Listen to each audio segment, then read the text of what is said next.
सर्वसामान्यांच्या हक्काचा आवाज जागर जनस्थान।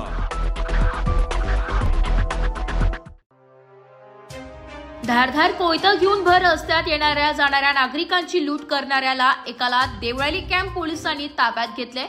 आज दिनांक 24 सप्टेंबर रोजी सकाळी 9 वाजता पोलिसांकडून मिळालेल्या माहितीनुसार योगेश सुनील जाधव, ऋषिकेश दिनेश लोखंडे व यश विकास मोरे हे तिघे मध्यधुंद अवस्थेत देवळाली कॅम्प भागातील सिलेक्शन कॉर्नर येथे वाहन चालकांना रस्त्यात अडवून शिवीगाळ करून धारधार कोयत्याचा धाक दाखवून लुटत होते।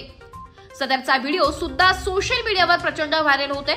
संतोष राजेंद्र जाधव यांच्या फिर्यादीनुसार देवळाली कॅम्प पोलीस ठाण्यात रात्री उशिरा तिघांविरुद्ध गुन्हा दाखल करण्यात आलाय। संतोष जाधव हे सिलेक्शन कॉर्नर येथून जात असताना तिघांनी त्यांना कोयता दाखवून त्यांच्या खिशातील 3600 रुपयांची रोकड जबरदस्तीने काढून घेतली होती। यातील योगेश सुनील जाधव याला देवळाली कॅम्प पोलिसांनी रातोरात ताब्यात घेतले। जीवे ठार मारण्याचा प्रयत्न करणे, जबरी लूट करणे, हत्यारबंदी कायद्याअंतर्गत कारवाई करण्यात आली आहे। वरिष्ठ पोलीस निरीक्षक श्रीनिवास देशमुख यांच्या मार्गदर्शनाखाली पोलीस उपनिरीक्षक देवरे या प्रकरणी पुढील तपास करीत आहेत।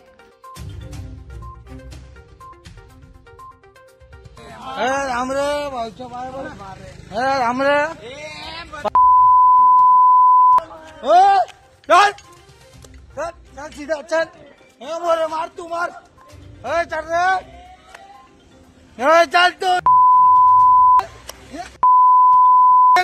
अरे मोरे मला पाहून सगळे पळतील। जागर जनस्थानसाठी प्रतिनिधी संदीप नवसे, नाशिक।